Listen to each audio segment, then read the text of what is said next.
Lecture de la compilation post-mortem des écrits de Ellen G. White intitulée Message choisi. Volume 2. Chapitre 50. Les piliers de notre foi.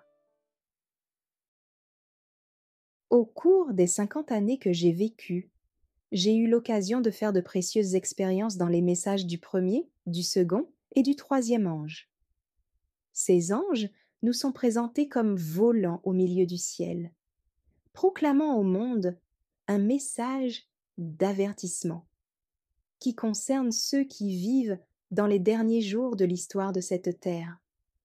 Personne n'entend la voix de ces anges qui sont simplement un symbole représentant le peuple de Dieu qui travaille en harmonie avec l'univers céleste. Des hommes et des femmes éclairés par l'Esprit de Dieu et sanctifiés par la vérité proclament les 3 messages dans l'ordre prévu. J'ai pris part à cette œuvre solennelle. Presque toute mon expérience chrétienne y a été mêlée. Il en est, parmi les vivants, qui ont fait une expérience semblable à la mienne. Ils ont reconnu la vérité révélée pour ce temps-ci.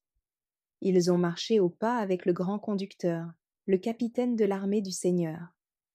Tout ce que la prophétie avait annoncé touchant la proclamation de ces messages s'est accompli. Ceux qui ont eu le privilège de participer à la proclamation de ces messages ont acquis une expérience à laquelle ils attachent la plus grande valeur. Maintenant que nous sommes environnés des périls des derniers jours, alors qu'on entend de tous côtés des voix qui disent « Le Christ est ici, la vérité est ici », tandis que plusieurs s'affairent à renverser les fondements de notre foi, cette foi qui nous a fait sortir des églises et du monde et a fait de nous un peuple particulier. À l'instar de Jean, nous donnerons notre témoignage.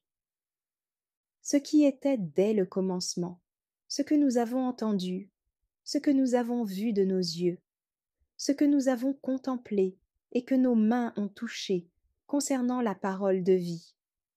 Ce que nous avons vu et entendu, nous vous l'annonçons à vous aussi, afin que vous aussi, vous soyez en communion avec nous.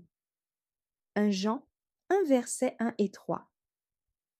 J'atteste ce que j'ai vu, ce que j'ai entendu, ce que mes mains ont touché concernant la parole de vie. Et je sais que ce témoignage est celui du Père et du Fils. Nous avons vu et nous attestons que la puissance du Saint-Esprit a accompagné la présentation de la vérité, l'avertissement donné par la plume et par la voix, la suite des messages. Nier cette œuvre équivaudrait à renier le Saint-Esprit et nous placerait au rang de ceux qui ont abandonné la foi et ont prêté l'oreille à des esprits séducteurs. Assaut contre notre confiance. L'ennemi mettra tout en œuvre pour déraciner la confiance des croyants dans les piliers de notre foi. Les messages qui ont été proclamés et nous ont placés bien haut sur une plateforme de vérité éternelle et qui ont établi et caractérisé notre œuvre. Le Seigneur Dieu d'Israël a conduit son peuple, lui révélant une vérité d'origine céleste. Sa voix s'est fait entendre et continue à se faire entendre.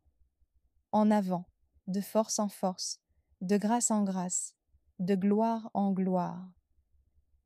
L'œuvre s'étend et s'affermit, car le Seigneur Dieu d'Israël est le défenseur des siens.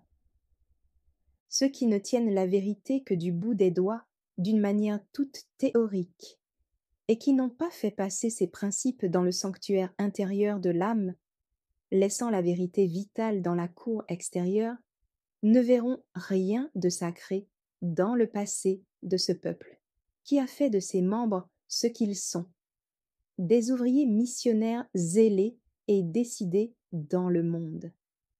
Elle est précieuse, la vérité révélée pour ce temps-ci, mais ceux qui ne se sont pas brisés sur le roc, le Christ, Jésus, ne verront pas et ne comprendront pas ce qu'est la vérité. Ils accepteront ce qui leur plaît et voudront poser un autre fondement.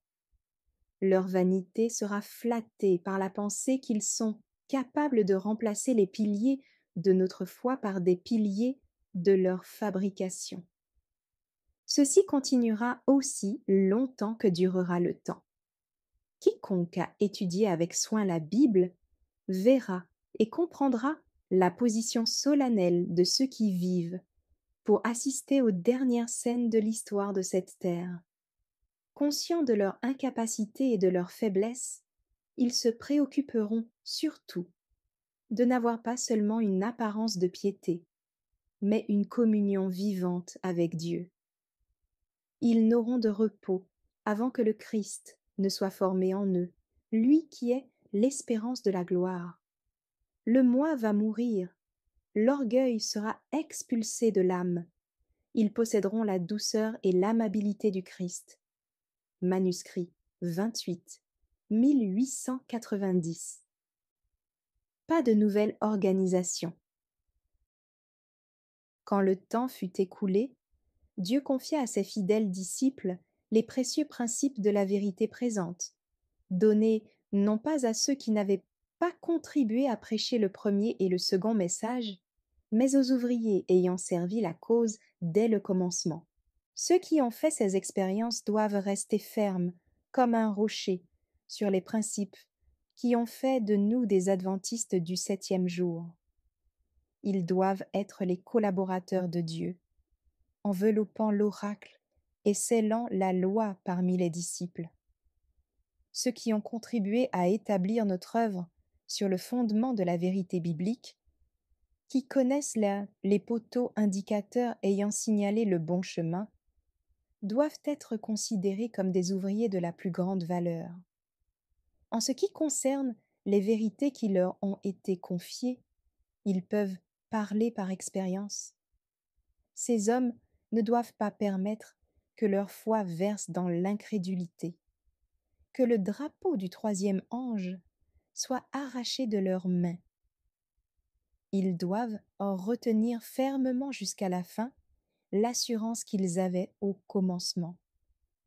Le Seigneur a déclaré que l'histoire du passé se répétera dans la phase finale de l'œuvre. Chaque vérité qu'il a donnée pour ces derniers jours doit être proclamée au monde. Chaque pilier qui a été dressé doit être affermi. Nous ne pouvons abandonner le fondement que Dieu a établi. Entrer dans une nouvelle organisation équivaudrait à apostasier, à renier la vérité. Manuscrit 128, 1905. Rien à craindre. Il n'y a pas lieu de douter ou de craindre que l'œuvre échoue. Dieu est à la tête de l'œuvre et il mettra tout en ordre.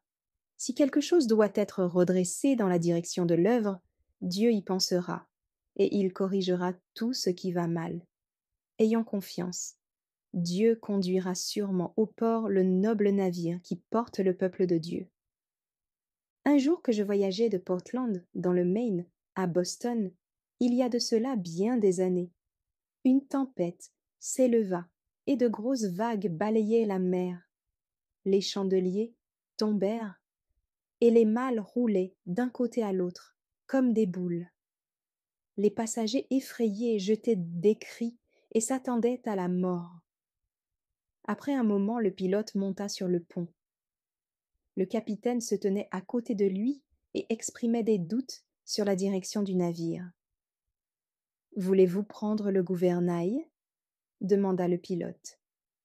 Le capitaine hésitait, car il manquait d'expérience. Des passagers inquiets exprimaient leurs craintes, se demandant si le pilote n'allait pas les précipiter contre les rochers. « Voulez-vous prendre le gouvernail ?» demanda le pilote. Mais il savait bien qu'il n'en était pas capable. Quand il vous semble que l'œuvre court un danger, priez. Seigneur, tiens-toi au gouvernail. Conduis-nous à travers nos sujets d'inquiétude. Amène-nous au port. N'avons-nous pas des raisons de croire que le Seigneur nous fera triompher? Plusieurs ouvriers ont longtemps servi la cause. J'en connais quelques-uns depuis 30 ans. Frères, n'avons-nous pas vu une crise après l'autre? Le Seigneur ne nous a-t-il pas permis de les surmonter à la gloire de son nom? Ne pouvez-vous pas lui faire confiance et remettre la cause entre ses mains? Vos esprits bornés ne sont pas capables de comprendre les voies de la providence divine. Abandonnez à Dieu le soin de son œuvre. The Review and Herald, 20 septembre 1892. Ma main est au gouvernail. La venue du Seigneur est plus près que lorsque nous avons cru. Quelle magnifique pensée! Le conflit touche à sa fin. Dans la phase finale de l'œuvre, nous rencontrerons des dangers auxquels nous ne saurons comment échapper. N'oublions pas que les 3 grandes puissances du ciel sont à l'œuvre, qu'une main divine est au gouvernail et que Dieu réalisera son dessein. Il saura rassembler hors du monde un peuple qui le servira dans la justice. De redoutables dangers attendent ceux qui portent des responsabilités dans l'œuvre du Seigneur. J'en tremble rien que d'y penser. Mais cette parole nous est donnée. Ma main est au gouvernail. Par ma providence, je réaliserai le plan divin. The Review and Herald, 5 mai 1903. Des jugements divins de tous côtés. Des temps troublés sont devant nous. Les jugements de Dieu frappent le monde. Des calamités fondent sur le monde en succession rapide. Bientôt Dieu va se lever pour secouer terriblement la terre et punir ses habitants de leurs iniquités. Alors il prendra la défense de son peuple et lui accordera sa protection. Il étendra sur lui son bras éternel pour le garder de tout mal. The Review and Herald, 14 avril 1904. Merci d'avoir écouté cette lecture.